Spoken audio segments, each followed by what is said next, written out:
The rise of the totalitarian powers led to the instability around the world that resulted in the end in a global war. The exhaustion and lack of will by the Allied powers, and the refusal of the United States at first to concern itself with foreign affairs, gave an opening to the powers who came to be known as the Axis to rebuild their militaries and embark on quests for empire. The Italians under Mussolini saw their destiny as helping to create a new Roman Empire through conquest. They chose one of the two independent nations of Africa, Ethiopia, to attack and subjugate as part of its colonial expansion. And Britain gave the Italians free rein in the Horn of Africa for business and political purposes. The man in the right-hand corner is the king of Ethiopia, Haile Selassie. He was an Orthodox Christian who claimed that his lineage stretched all the way back to Menelik I, who was the son of King Solomon and the Queen of Sheba in the Book of Kings. Haile Selassie attempted to modernize his very backwards country, and he had a very complex worldview. The Second Italo-Ethiopian War commenced in 1935 with the invasion of Ethiopia by 200,000 Italian troops. This was obviously part of Italy's desire to create a new Roman Empire, starting with East Africa, the Horn of Africa. It was also in revenge for Italy's loss to Ethiopia back in 1896. This war was a very one-sided affair, as the Ethiopians still fought with swords and spears. They had no electronic communications to coordinate their efforts. Meanwhile, the Italians used modern technology. They also used mustard gas and bombed citizens indiscriminately in violation of the Geneva Convention. Italian soldiers, though, who were captured, would be mutilated through castration. Haile Selassie escaped to Geneva and addressed the League of Nations. When he was allowed to speak before the Assembly, Italy withdrew its delegation. Italian journalists, egged on by Mussolini, hurled insults and blew whistles at him, showing the lack of effectiveness by the League of Nations. They could not get a vote on an oil embargo against Italy. Italy, for its part, simply withdrew from the League. The entire incident spelled doom for the League. Italy's next area of conquest would be in 1938, as it invaded the small Balkan state of Albania.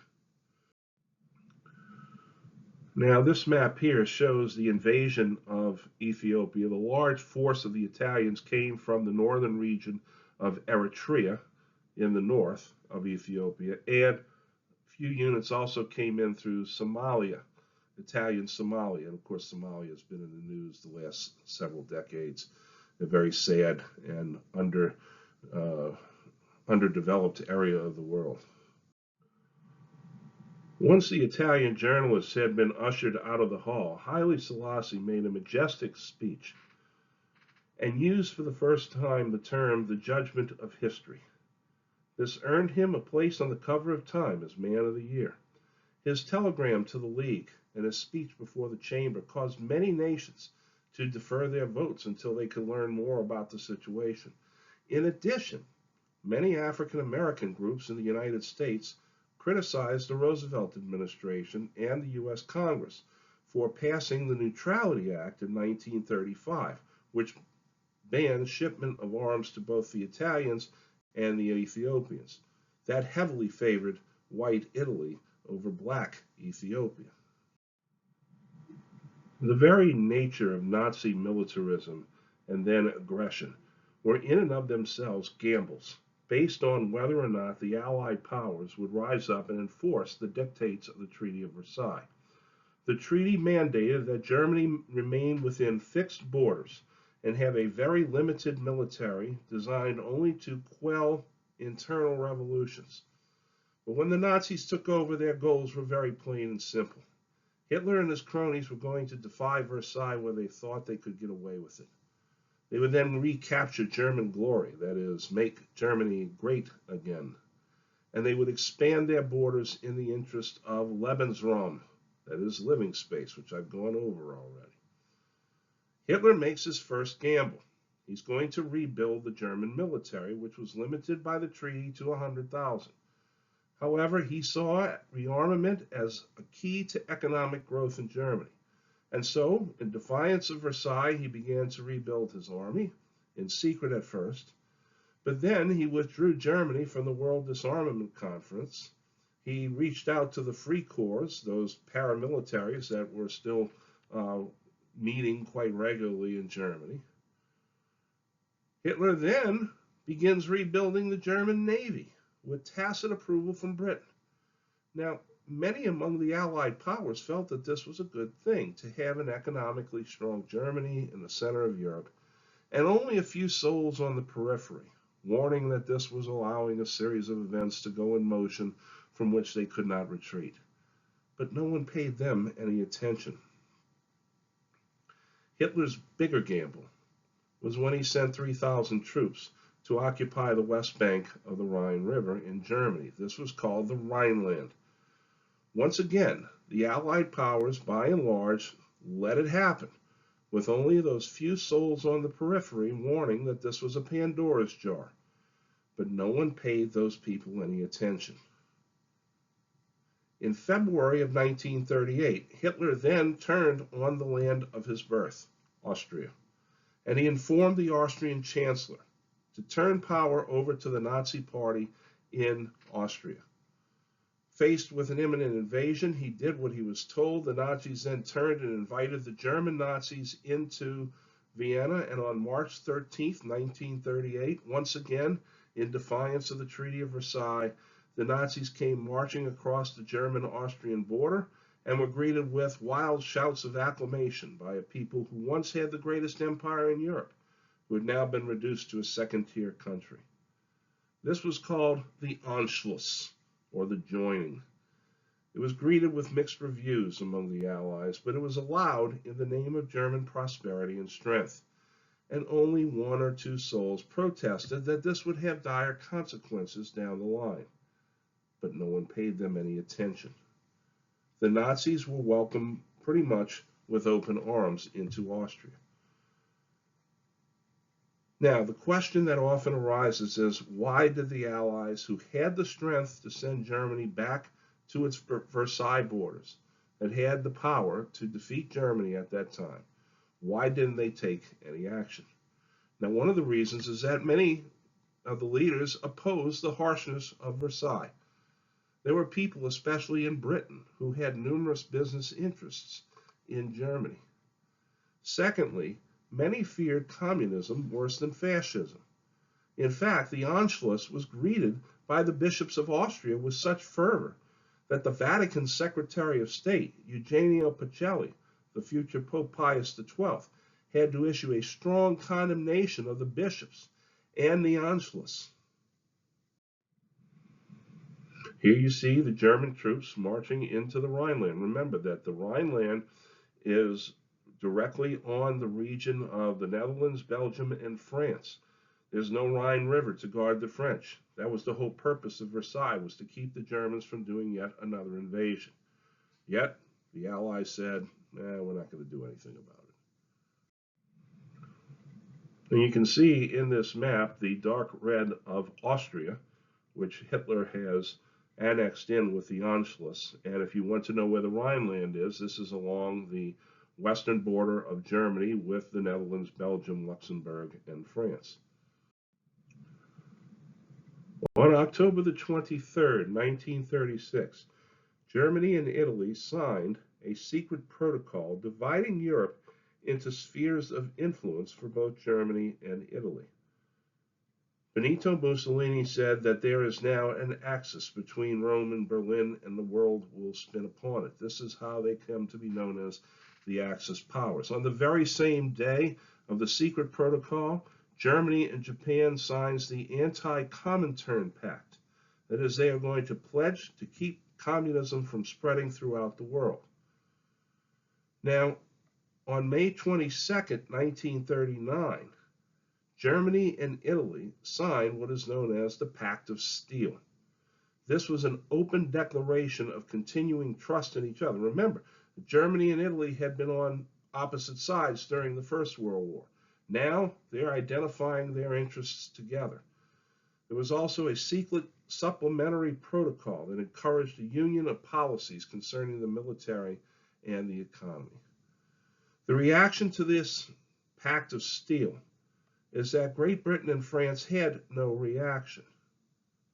But Roosevelt in the United States was becoming worried about it, but he was not able to do much about it because he had the series of anti-neutrality or the neutrality laws that were hampering his ability to get involved. And there you see Mussolini's son-in-law, Count Ciano. Count Galeazzo Ciano was the Italian foreign minister and was Mussolini's son-in-law. He was considered to be the heir to Mussolini when his time came. He would sign the Pact of Steel with Germany. But later, he would turn against Il Duce in the war because he felt that the war could not be won, and eventually the Italian fascists had him executed.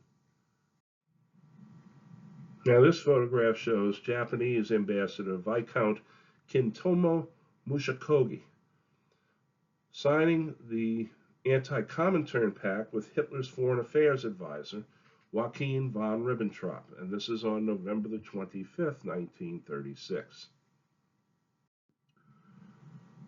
Now at last, it was becoming apparent to the Allies that Hitler and the Nazis were not exactly playing on the up and up, especially when the Führer claimed that the Sudetenland region of Czechoslovakia had a huge number of ethnic Germans living in it that he wanted annexed into the Reich. The problem was multifold here. Both French and Soviet treaties pledged their protection to the Czechs and called for immediate intervention. Secondly, the Czechoslovak military was a damn good military. They were highly trained, and they were not about to give up their natural defenses and munitions industries along the border. The Czechs are masters at making ammunition.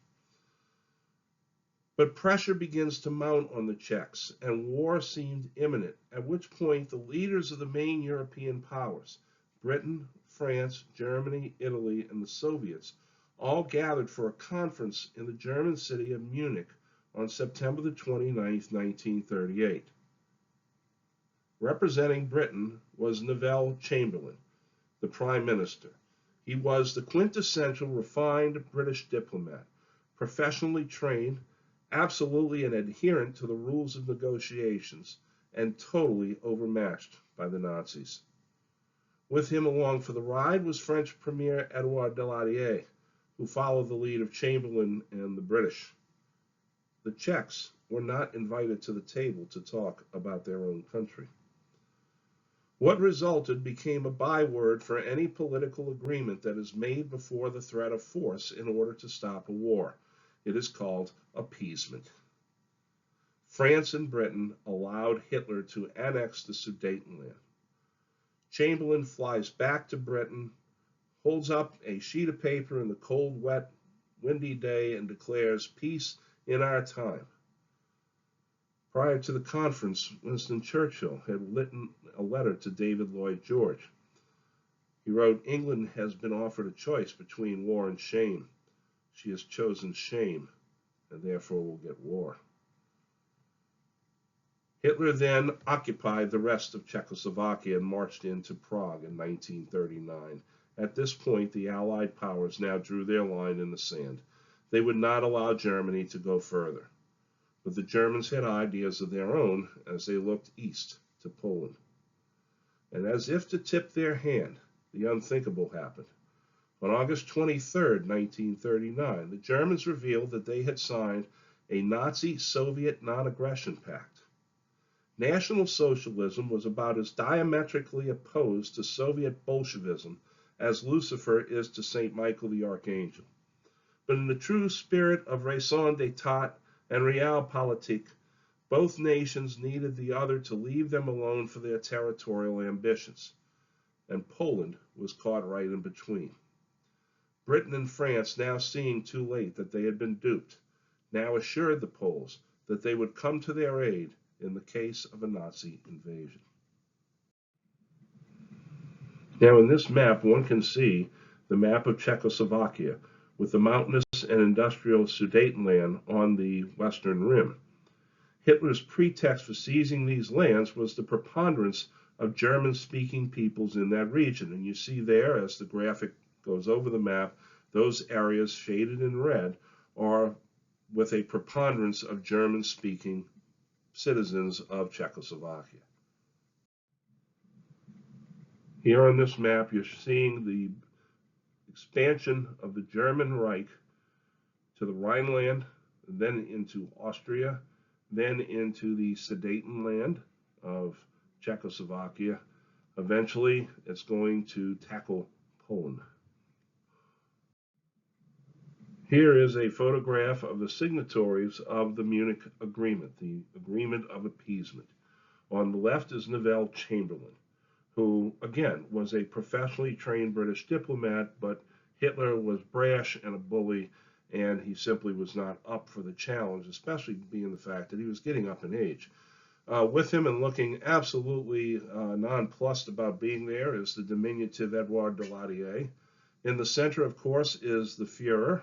To the right of the Fuhrer is Mussolini, looking like he wishes that he was in the center of the picture. And to the far right is the very handsome and dignified Count Ciano of Italy. These two photographs show in their own way the futility of the Munich Agreement. Notice how Hitler has managed to position himself where he's looking down on Chamberlain, which no American president or British prime minister would ever allow himself to be photographed that way. And there you see Chamberlain holding up the flimsy piece of paper that announces peace in our time. As the Germans and Italians were slicing up more and more pieces of Europe and Africa for themselves, the Japanese on the other side of the world now took aim at the heartland of China.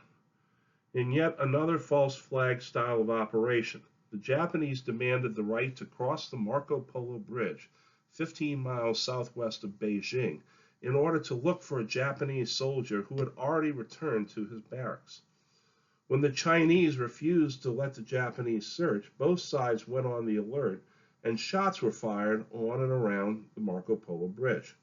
It's called the Marco Polo Bridge because Marco Polo actually wrote about this great bridge over the Lxxvii River outside of Beijing. With both sides wanting war, the Marco Polo Bridge incident was the casus belli, and Japan now invaded China proper. And the Second World War was in actuality underway in Asia 2 years before the first shot was fired in Poland. This would be a war that was far bloodier and brutal than even the war between Germany and Russia on the Eastern Front. It would be called the Asian Holocaust, and we think that between 12 and 25 million people were killed in this. In a perfect example of how brutal this war became, Japanese soldiers, after the siege of the Republican government's capital of Nanjing, or Nanking, if you wish to call it that, now slaughtered 300,000 civilians in the city. Now, one of the few Europeans to save anyone was John Robb. He was a consul in the German embassy in Nanjing. The man you see in the photograph was Prince Yasuhiko Asaka. He was an uncle of the emperor who had been sent back over to China because the emperor was displeased with his attitude and gave him some tough duties. It is alleged that he gave the order to kill all captives. Now, resistance to Japan for a while put aside the growing civil war between the Kuomintang and the communists, so Chiang and Mao united. But the Chinese government, now driven out of Beijing and driven out of Nanjing, now retreated inland to the city of Chongqing.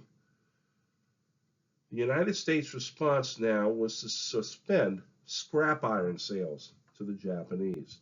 Remember that the Japanese have very little mineral resources of their own, and so they rely heavily on the United States for shipments of oil and scrap iron and coal and so forth.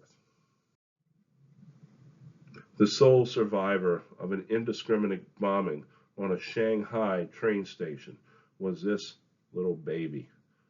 This was Bloody Saturday, 1937. This is one of the classic images of the war in China. Japanese soldiers were unspeakably brutal to Chinese civilians, and the Chinese military, when they caught Japanese, were almost as equally brutal. Here you see Japanese soldiers using a human being for bayonet practice, literally stabbing him to death. And of course, the Japanese were very fond of beheading people, and there you see the heads of several Chinese that the Japanese have massacred at Nanjing. As I said in the notes, John Robb, a consul at the German embassy in Nanjing, opened up the embassy and managed to save somewhere between 2,000 and 3,000 women, children, and old people by allowing the Chinese to come in there. John Robb was a member of the Nazi Party. He fired off a letter of protest to Hitler. Hitler said, well, I'll hear what you have to say. Come back to Germany. He goes back to Germany, and Hitler put him in a concentration camp. Don't speak bad about my Japanese allies, Hitler says. This map shows the farthest extent of Japanese occupation of China. You see where Korea is located in Manchuria at the upper right-hand corner of the screen. Then you see the Han heartland that the Japanese have taken over by this point, driving the Chinese government inland to Chongqing. One of the men who stood out on the periphery in the wilderness, warning Britain futilely not to trust Hitler and the Nazis, was a man who had lost much of the trust of those in the government in the 1930s. Winston Churchill denounced the agreement in the House of Commons on the 5th of October 1938. That's the Munich Agreement. He wrote, "We have suffered a total and unmitigated defeat. You will find that in a period of time which may be measured by years, but may be measured by months, Czechoslovakia will be engulfed in the Nazi regime. We are in the presence of a disaster of the first magnitude. We have sustained a defeat without a war, the consequences of which will travel far with us along our road. We have passed an awful milestone in our country when the whole equilibrium of Europe has been deranged, and that the terrible words have for the time being been pronounced against the Western democracies. Thou art weighed in the balance and found wanting. And do not suppose that this is the end. This is only the beginning of the reckoning. This is only the first sip, the first foretaste of a bitter cup which will be proffered to us year by year, unless by a supreme recovery of moral health and martial vigor we arise again and take our stand for freedom as in the olden time." Had it not been for the Second World War, Winston Churchill might have gone down as a second-level British politician with a terrible lisp, a propensity for drinking and smoking cigars, opposing women's suffrage, and brutality toward non-British, especially the Irish and the Indians. Winston Leonard Spencer Churchill was born in 1874 to an American mother, Jenny Jerome, and Lord Randolph Churchill, the third son of the Duke of Marlborough. Churchill was a poor student early, but then thrived after his mother discovered how the headmaster brutally whipped the boys, and then she put him in another school where he started to improve. He entered the military and went to Cuba for a short time, then India, and then later the Sudan under Lord Kitchener. He then served as a veteran of the Boer War, where he was a POW, engineering a spectacular escape. Upon his return home, and with a great military career already in his back pocket, he won his late father's seat as a member of Parliament, and there he fluctuated between the Liberals, whose policies he supported somewhat, and the Conservatives, whose policies he also supported somewhat. He was an imperialist through and through, and yet he advocated numerous reforms. When he served as Home Secretary, he made numerous reforms with the police and prison system.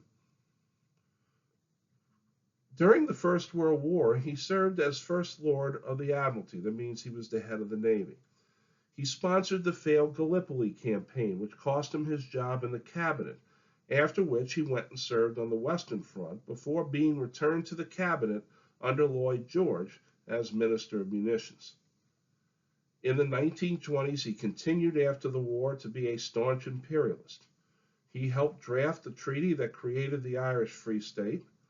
He was an absolute foe of Bolshevism. And despite his pronounced lisp, Churchill was a master of the zinger in public speaking. He always had a great comeback and often made jokes at his own expense, although at other times he could be dead stern in his oratory. Now, some of his greatest quotes were, "Courage is what it takes to stand up and speak. Courage is also what it takes to sit down and listen. Never, never, never, never give up. The price of greatness is responsibility. If you're going through hell, keep going." About a certain politician, he says, he has all the virtues I dislike and none of the vices I admire. He also wrote, "A lie gets halfway around the world before the truth has a chance to get its pants on." And the greatest lesson in life is to know that even fools are right sometimes. He was a great master of the comeback. At one point, one of the ladies in Parliament criticized Churchill and said, "So Winston, if you were my husband, I would put poison in your tea." To which Winston responded, "My dear lady, I would drink that tea with great pleasure." Churchill had warned about Hitler in Germany from the moment the Bohemian corporal came to power. And when war came to Europe, Churchill would once again find himself thrust into the political cauldron and cement his place in history.